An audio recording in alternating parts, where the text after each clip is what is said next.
네, 찬송이란 무엇인가 23번째 시간입니다.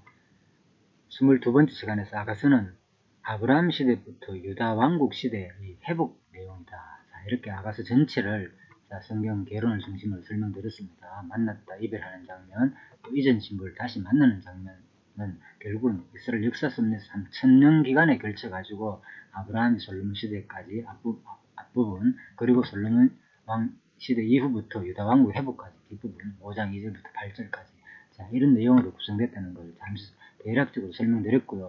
이번에는 강문집 중심으로 좀 더 자세하게 살펴보도록 하겠습니다. 자, 아가서 전반부는 1장 5절에서 5장 1절 내용까지 아브라함 시대부터 솔로몬 왕 당대 이르까지 역사 섭리를 바탕으로 삼고 있다. 자, 그래서 이스라엘 조상 아브라함은 아담의 10대 손 노아가 낳은 아들 중 3대 후손 가운데 데라의 아들이다. 잘 아시는 대로. 그래서 여호와께서 데라의 아들 아브라함을 갈대아 우르에서 부르시고 그에게 자손을 비롯해 땅과 통치에 대한 산변량을 주셨다. 바로 뭡니까 이게? 부르는 장면. 그죠? 예, 처음 만남과 결혼 내용이죠. 자, 이렇게 보시고요. 그 다음에 부르시고 그리고 3대 언약대로 이루어 주시려고 아브라함의 후손이 야곱 때에 애굽으로 내려가 400년 동안 생육하고 번성하도록 섭리하셨다. 그런데 어떻게 됐다고요? 400년 동안 어디로 갔습니까? 애굽으로 내려갔잖아요. 애굽으로. 자, 애굽으로 내려가는 겁니까? 처음 만남과 아브라함과 만났죠. 그런데 어떻게 했습니까? 헤어졌잖아요. 그래서 이제 고난의 길로 종사를 하는 장면입니다. 그래서 처음 이별과 상동 부분에 포함되겠죠. 만났다 이별하는 내용입니다. 자, 그리고 그리고 400년 동안 생육 번성하도록 섭리하셨다. 그리고 그 자손을 모세를 통하여 언약의 땅으로 인도하시는 도중에 율법을 주시고 순종자와 불순종자에 대한 심판을 언약에 주셨다. 자, 그런데 어떻게 됩니까? 이렇게 이별했다가 다시 뭐 한다고요? 그 자손을 모세를 통하여 언약의 땅으로 인도해 주는 거. 결국은 이것이 뭡니까? 이제 헤어졌다가 만나는 장면을 설명하는 겁니다. 자, 그리고 여호수아를 통하여 언약의 땅 가나안 땅을 정복하도록 섭리하셨다. 다윗 왕국을 세워 언약 백성을 다스리도록 섭리하셨다. 예, 그래서 이제 왕국을 세워가지고 이제 신랑 신부가 이제 결혼하는 거죠. 쉽게 헤어졌다가 만나가지고 처음 만났는데 그죠? 다시 이제 만나는 장면입니다. 그리고 여호와께서는 다윗에게 그 이름을 존귀케 하시고 나라를 평안케 하시며 왕위를 영원히 건국케 하신다고 언약하셨다. 또 언약을 지어주신 내용이죠. 사랑의 고백이죠. 쉽게 말해가지고. 그리고 그 언약의 말씀에 따라 다윗 왕의 이름을 종기토록 섭리하셨고 그 나라로 평안하도록 섭리해 주실 뿐만 아니라 다윗의 왕위를 영원히 건국케 하시고 다윗의 아들 솔로몬으로 이스라엘의 왕위에 오르도록 섭리하셨다. 실제 이제 구체적으로 이제 결혼 장면과 해당되겠죠. 이런 부분이. 자, 뿐만 아니라 솔로몬 왕 당대에도 여호와께서 솔로몬에게 스스로의 영원성의 영광을 나타내 주셨다. 다윗 왕 말기에 다윗의 아들 핫깃이 낳은 아들 아도니아가 부친 다윗 왕을 배반하여 왕위에 오르려 했다. 그러나 여호와께서는 언약하신 말씀대로 솔로몬으로 다윗 왕들을 계승하여 왕위에 오르도록 섭리하셨다. 자, 그리고 지혜로운 마음을 주시라는 솔로몬의 간구를 들으시고 지혜뿐만 아니라 부와 영광도 주실 것을 또 언약해 주셨다. 그리고 언약대로 이루어 주셔서 솔로몬으로 지혜롭기도 하시고 부와 영화도 또 누리도록 섭리하셨다. 자, 이게 역사적 전반적 내용이죠. 그리고 여호와께서는 다윗에게 아들 솔로몬으로 여호와의 전을 건축하도록 해 주실 것을 언약하신 후에 그 언약대로 솔로몬이 여호와의 전을 건축하도록 섭리하셨다. 자, 여호와의 전 건축까지 어디서 출발해가지고 자, 조상 아브라함을 붙어가지고 아브라함을 불러가지고 마지막 뭡니까? 여호와의 전 건축까지 내용입니다. 그래서 처음 만나가지고 아브라함을 만나가 결혼하는 이런 장면. 물론 또 애굽에 갔다가 뭡니까? 이별했는 거죠. 이별했다가 다시 돌아와가지고 뭡니까? 솔로몬 성전축까지 하는 거. 이것이 뭡니까? 이별과 상봉 장면을, 그러니까 아가스의 1장에서 5장 1절까지 내용이 철저하게 구약 아브라함 때부터 바로 솔로몬 성 건축하는 장면까지 회복 역사를 전부 다 말해주는 장면이다. 자, 그 내용입니다. 그리고 자, 다시 이번에는 아가 후반부는 자, 솔로몬 왕 시대부터, 자, 잠깐만요. 자, 아가 후반부는 솔로몬 시대부터 솔로몬 시대 이후부터를 말합니다. 솔로몬 왕 시대 이후부터 바벨론 포로에서 돌아와 유다 왕국을 회복할 때까지 역사 섭리를 바탕으로 하고 있다. 자, 그리고 이 기간의 역사 섭리는 일찍 여호와 하나님께서 모세를 통하여 언약하신 말씀대로 이루어 주신 것이다. 신명기 28장에서 29장. 자, 28장, 29장 내용이 뭡니까? 복과 저주의 말씀이죠. 자, 복과 저주의 서론하고 불순종에 대한 경고 내용입니다. 그래서 이러한 언약의 말씀대로 이루어 주실 여호와 하나님의 역사 섭리를 미리 내다보면서 그 역사 섭리를 바탕으로 솔로몬이 아가 후반부의 노래를 부른 것이다. 자, 그렇지요. 그래서 바로 아가 후반부는 뭐라고요? 솔로몬 왕시대 이후부터 바벨론 포로로 돌아와가지고 유다 왕국을 회복할 때까지 역사 섭리를 바탕으로 하고 있다. 그러니까 솔로몬 왕 때니까 그 후의 역사는 아직 자기가 경험한 내용이 아니잖아요. 그런데 아가스의 내용이 바로 어떤 의미가 있느냐.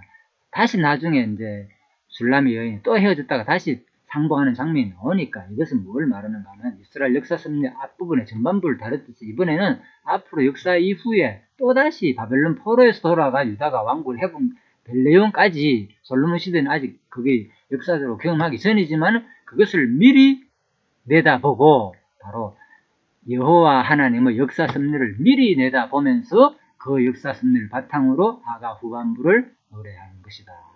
자, 이런 부분이 우리가 성경 해석에 있어서 참 중요한 부분이죠. 미리 내다보는 거. 그래서 어떤 의미로서는 성경 구약 전체를 뭐라고 합니까? 구약 전체를 한마디로 언약이라 그러잖아요. 언약이라는 약속을 의미하잖아요. 약속은 어떤 예언적인 성격을 뜻하잖아요. 그죠? 예, 그래서 사실 뭐 역사서, 시가서, 선지서 이렇게 우리가 구약을 나누는데 그 가운데서 뭐 특히 선지서만 예언서다 이렇게 생각을 하시는데 그것은 아닙니다. 전체 하나님 말씀 자체는 바로 구약 자체는 전부 다 하나의 언약 내용을 갖고 있습니다. 누구에 대한 언약이야? 그리스도를 보내실 것이라는 언약 내용을 갖고 있기 때문에 이 부분도 또 바로 아가스도 결국은 장차 그리스도가 이루실 것을 모형으로 시적으로 언약으로 표현한 시다. 이렇게 보시면 되겠습니다. 자, 그래서 솔로몬 이후 이스라엘은 남쪽 유다, 북쪽 이스라엘로 붙는 데 다음 북쪽 이스라엘은 여러 열왕 시대를 거치며 여호와 하나님을 배반하고 이방신과 우상을 섬기다가 급기야 아수르에 의해 패망한다. 자, 남쪽 유다 역시 다윗 왕가의 위를 계승하는 역대 왕들의 시대를 거치며 여호와 하나님을 배반하고 이방신과 우상을 섬기게 되죠. 역사 속에서 그대로 이루어졌으니까 이것은 뭐 설명 안 하시고 우리가 다 하시는 내용이고요. 자, 그래서 틀렸네요. 그리고 여호와 하나님을 배반하고 이방신과 우상을 섬기게 된다. 그 결과 북쪽 이스라엘이 패망하고 얼마 지나서 급기야 남쪽 유다도 바벨론에 사로잡혀 가게 되고 그 후 70년이 지나서 다시 돌아와 나라를 재건하게 된다. 자, 이 내용입니다. 그래서 이제 왕하 18장부터 에스더 느헤미야까지, 에스라 느헤미야 에스더까지, 그죠? 에스더까지. 자, 결국은 다시 돌아와 나라를 재건하는 내용입니다. 자, 성곽과 성전과 아무튼 전 제사를 모두 회복하는 내용이 마지막 부분인데, 그래서 이 내용이 뭐냐? 바로 아가스 후반부가 바로 5장 2절부터 8장까지 전체 내용은 바로 솔로몬 왕 시대 이후부터 바벨론 포로에서 돌아와 유다 왕국을 회복할 때까지 역사 섭리를 바탕으로 지은 내용이 바로 아가스 후반부다. 자, 이렇게 1장 4장, 5장에서 8장 크게 뭐 이렇게 생각했습니다. 반을 딱 나눠가지고 전반부는 뭡니까? 아브라함부터 솔로몬까지. 그리고 후반부는 4장부터 8장은 솔로몬 때부터 바벨론 포로 돌아올 때까지, 회복될 때까지. 자, 이렇게 간단하게 생각하시면 되겠습니다.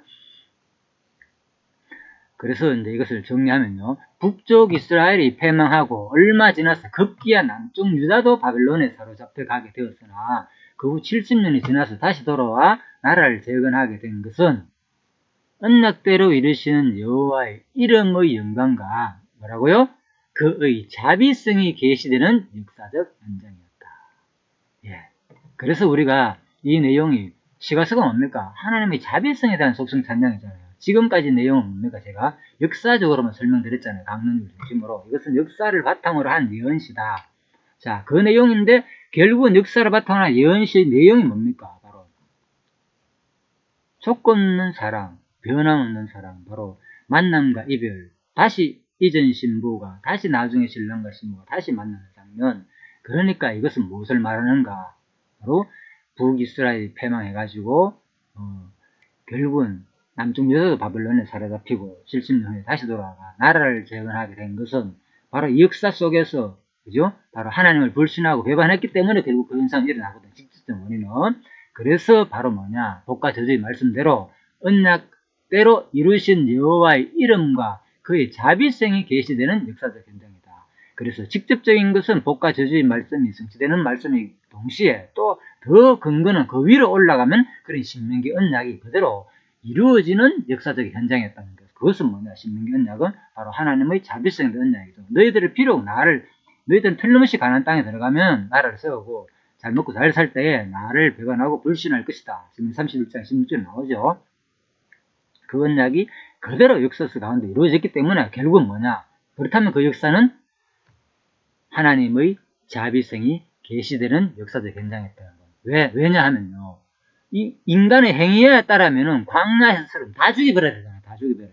그런데 그러지 아니하고 하나님께서는 너희들이 가나안 땅에 들어가면 나를 비록 불신하고 배반하고 잘 먹고 잘 살 때 나를 잊어버릴 것이다. 그렇지만 그때 뭐라고요? 틀림없이 내가 이방 나라에 가지고 끌려가고 엄청 고생할 것이고 그러다가 다시 나를 부여줄 것이고 그때 다시 나는 너희들을 회복할 것이다.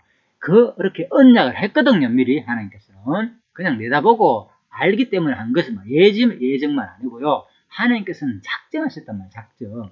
그래서 구체적인 과정은 예정이지만은 그 더 근본적인 과정은 작정이단 말입니다. 그래서 우리가 전도서에서 성경은 항상 부분은 전체를 보고 해석해야 된다. 이걸 제가 강조한 이유가 어떤 내용이든지 전체가 우선이고 작전이 우선이고 그 다음에 언약이 나오고 그 언약을 바탕으로 또 예언이 나오고 그 예언된 바탕으로 구체적인 뭡니까? 인간의 행동 여하에 따라가지고 심판하는 하나님이 드러난다는 거예요. 바로. 자, 그래서 그렇게 보시면 되겠습니다. 그렇다면 신약 시대의 성도가 비록 타락하였으나 때가 되어 부르심으로 구원을 얻은 예수님의 몸된 교회 곧 하늘나라의 백성으로 세워져 가는 것도 언약대로 이루시는 여호와 이름의 영광과 그의 자비성이 계시되는 역사적 현장인 것이다. 예, 그래서 구약시대 역사 자체에서 하나님이 언약대로 이루시는 여호와의 자비성이 계시되었다면 당연하게 지금 우리들도 마찬가지겠죠. 신약시대 우리가 성도가 비록 타락하였으나 때가 되어 부르심으로 구원을 얻어가지고 여러분과 제가 예수님의 몸된 교회 곧 하늘나라의 백성으로 세워져 간다는 거 이것이 뭡니까? 바로 하나님의 영광에 대한 그의 자비성이 계시되는 지금 역사적 현장이라는 거예요. 그래서 끊임없는 우리의 비록 실수와 잘못된 그런 삶을 통해서도 우리는 그 하나님의 자비성을 깨달을 수 있다는 거예요. 자, 그런데 이제는 이 말이 조금 더 다시 한번 생각이 될 겁니다. 지금까지 우리가 찬송이란 무엇인가를 통해서 계속 이것을 들어보신 분들은 이게 그냥 자비성이 단순한 것이 단순하게 그냥 우리 용어로서 하나님 자비하겠다 우리를 구원해 줬건데 이 정도가 아니고 바로 하나님이 바로 얼마나 우리 세상 역사 섭리를 구체적으로 섭리하시고 작정하시고 1절 하나님의 모든 주권적인 전능하신 능력으로 인해 가지고 세상 범사가 돌아간다는 거. 그 가운데 그 일개의 하나의 나도 미물에 불과한 어마어마한 이 우주의 광대하심과 지구의 수많은 생물체의 존재에 비한다면 인간의 이 하나의 나라는 존재는 없는 거나 마찬가지인 존재인데 그 가운데 하나님께서 나를 택해가지고 하나님의 아들로 세웠다는 거. 이거는 상상하실도 못하는 은혜죠. 이게 바로 하나님의 자비성이란 말입니다. 크게는. 그래서 단순하게 뭐 아가스 자체가 자비성이다, 뭐 이걸 이렇게 인식하다고 보다는 이 역사 전체 내용과 그 역사 전체 우주를 만드시는 하나님의 전능하신 능력 속에서 드러나시는 그 하나님의 미물과 같은 진짜 먼지와 같은 내가 선택받았다는 것. 어마어마한 자비성이 드러나는 거죠. 하나님의 사랑. 특별한 사랑이 없이는 우리가 어떻게 그 선택을 받았습니까? 왜? 하나님이 좋아하시는 일이기 때문에.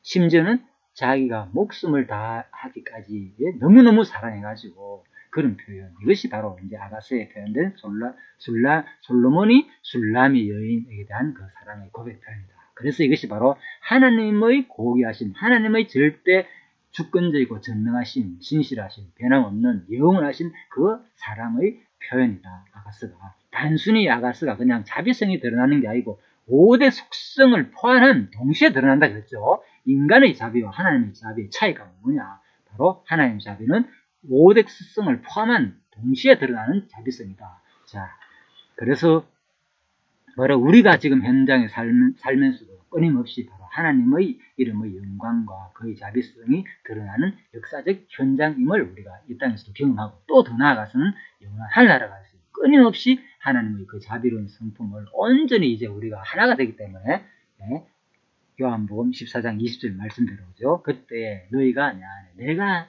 너희 안에 하나가 됐다는 것을 온전히 느끼면서 하나님의 영광을 우리가 찬송할 수 있게 된다. 이제 그 말씀입니다. 자, 이제 이 찬송의 방법까지 마무리가 되겠네요. 이상에서 구약 성도들이 하나님께 드린 찬송의 내용을 간략하게 시스들을 통해 살펴보았다. 성경이 밝혀주는 하나님께 대한 찬송의 내용은 하나님의 전능성, 진실성, 주권성, 영원성, 자비성 등으로 요약이 가능하다. 이 내용은 물론 신약의 성도들에게도 해당이 된다. 자, 여기도 그렇게 적어놨죠. 강민들도. 성도들이 이 같은 내용의 찬송을 부르는 것은 하나님께서 창조와 구속, 섭리 속에서 이 같은 하나님의 속성들을 계시하여 알게 해 주셨기 때문이다. 예, 그러니까 역사 섭리 속에서 창조와 구속 역사 섭리가 이거 성경 전체 내용이잖아요. 이 역사 구약 내용 속에서 이 같은 하나님의 속성들을 우리한테 보여줬기 때문에 우리가 이 하나님의 이 5대 속성을 안다는 거예요. 그래서 제가 이것을 설명하기 위해서 마지막 이 부분을 하나님이 보여주신 이 5대 속성, 하나님의 속성들을 계시하게 알게 해주셨기 때문이라는 거. 하나님이 이것을 우리한테 알려주지 않으면 어떻게 우리가 하나님의 이 자비성을 느낄 수 있겠습니까? 그래서 지금까지 우리 구체적으로 제가 이제 설명을 드린 거고요. 자, 이제 마지막으로 정리해 보도록 하겠습니다. 성도의 성화는 단번에 이루어지질 않는다. 끝없는 말씀의 들음과 읽음과 묵상으로 이루어지지만 인간 성화가 그 근본 목적은 아니다.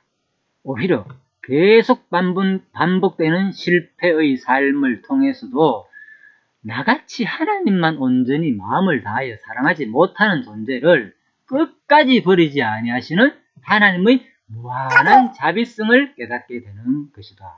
또한 성례의 삶의 모습을 통해서는 온전히 마음을 다하고 성품을 다하고 힘을 다하여 하나님 여호와만 사랑하지 못하는 볼품없는 거짓되고 무능한 나에게 전능하신 하나님의 사랑으로 하나님을 사랑하게 하시는 능력을 직접 몸으로 경험하게 하시니 참으로 감사한 것이다.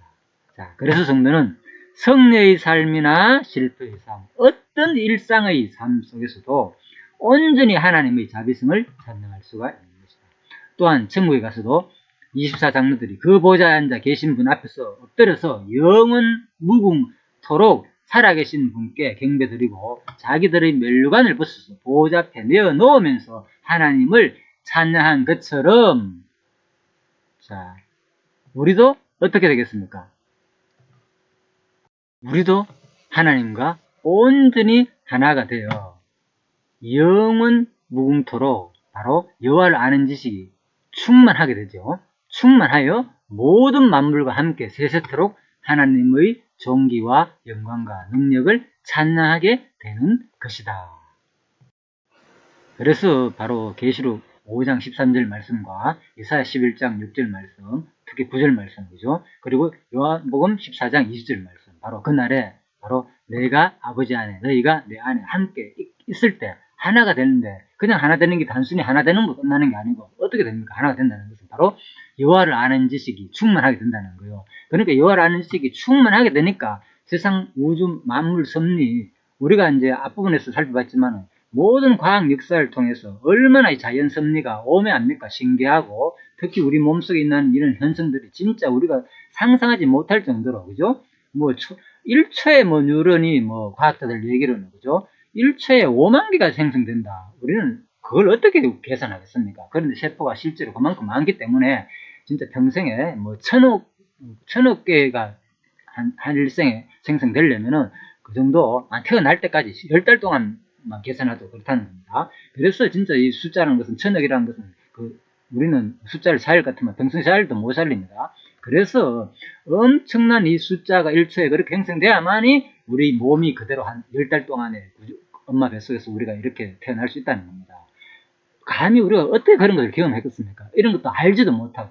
그런데 마지막에 우리가 하늘나라에 가게 되면 그날에는 내가 아버지 안에 있게 되고 너희가 내 안에 있게 되고 또 내가 너희 안에 있는 것을 우리가 충분히 그리스도 안에 있다는 것을 알게 될 때에 바로 이와 하나가 되면서 온전한 모든 이 세상에 대한 지식이 우리 속에 같이 공감을 하게 되고 하나님의 지식으로 말미암아가, 그래서 우리가 또 영원히 하나님이 지어놓으신 모든 우주 만물을, 그죠? 우리가 다스리면서 천년왕국이 끝났을 때는, 끝나고 난 다음에 그러면 영원히 세상이 지속 안 됩니까? 아니잖아요. 그죠? 영원한 새하늘과 새 땅이 계속 이어지잖아요. 자, 그때부터는 진짜 온전한 영원한 하늘나라가 제대로 이제 시작된단 말이에요. 그때부터 뭐 하겠습니까? 바로 이 온 우주 만물을 우리가 경험하면서 하나님이 창조해서 이 자연 섭리와 온 우주 만물을 일일이 그때부터 다스리고 통치하면서 같이 경험하면서, 물론 천년왕국 때도 같이 왕노를 한다 그랬지만 이것은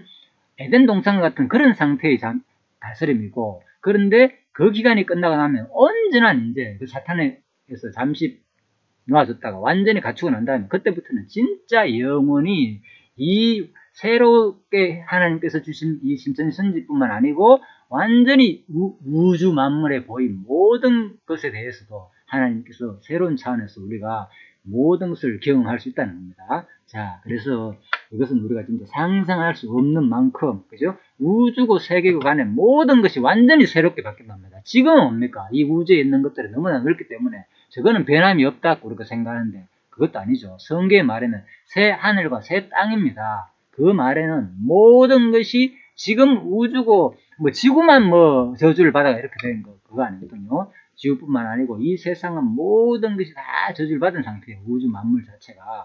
그래서 자, 그런 의미로 크게 볼 때는 틀림없이 이 하나님 보시기에는 우리가 영적인 상태가 되면 이제는 완전히 진짜 이 우주 만물 하나님이 창조해 놓으신 그 새롭고 온전한 이 세상을 우리가 바라보면서 진짜 그때는 영원한 하늘나라를 경험하면서 하나님의 그 전능하신 능력을 함께 우리가 경험하면서 다스리면서 또 우리가 마치 여행을 하듯이 영원토록 우리가 너무나도 영원하기 때문에 영원할 수밖에 없잖아요. 왜? 한정이 돼버리면 이 세상이요. 한정이 돼버리면은 뭡니까? 끝나버리면 더 이상 경험할 게 없잖아요. 네? 하나님의 능력이 제한되면. 그래서 이 우주가 영원하다. 이렇게 인간의 논리로 볼 때 끝이 있으면 안 되는 거예요. 그래서 하나님에 의하면 바로 영원한 우주가 되는 거예요. 그래야만이 뭡니까? 영원히 또 우리가 그 하나님의 능력을 영원히 경험하고 보면서 함께 왕노를 하면서 다스리면서 찬양할 수 있다. 자, 이렇게 정리가 되겠습니다. 그래서 자, 지금까지 이제 찬송의 내용에 대해서 5대 속성을 대해서 어떻게 우리가 어떤 하나님을 찬양하는지, 자, 5대 속성을 우리가 찬양하는 것 지금까지 살펴봤습니다. 끊임없이 여러분들이 지금 그 내용은 이제 다 정됐죠. 마음을 다하고 성품을 다하여 힘을 다하여 하나님을 사랑하라. 자, 이 땅에서는 안 되는 말입니다. 우리는 결코 말씀을 마음에 100% 새길 사람도 없습니다. 그런데 바로 진짜 하늘나라 가면 어떻게? 아버지가 내 안에 있고 너희가 내 안에 있게 되니까 자연스러니까 이 말씀이 우리 마음에 새겨지겠죠. 그러니까 하나님을 온전히 찬양하게 되고 마음과 성품을 다해가지고 우리가 진정히 하늘나라 가면 하나가 되기 때문에 진짜 영원히 하나님을 온전히 사랑하게 된다는 거. 자, 그래서 끊임없이 이 공부를 통해서 마지막 남은 시간을 통해서도 여러분들이 진짜 하나님이 너무나도 광대하시고 너무나도 대단하신 전능하신 분임을 다시 한 번 더 새롭게 인식하시고요. 우리의 상식, 우리가 보는 이 눈, 이 시야, 이 세계가 이 세상 한정이 끝나는 게 아니고 이것을 상승을 초월한 세계라는 거 분명히 그죠? 우리가 보지 못한, 경험하지 못한 완전히 새로운 세계가 진짜 펼쳐질 것이니까 그 영원한 하나님을 항상 사모하면서 소망하면서 끝까지 항상 그리스도가 속히 재림하기를 바라는 심정으로요. 나아가는 여러분과 제가 되기를 간절히 바라면서 자, 오늘 강의는 마치도록 하겠습니다. 예, 수고하셨습니다.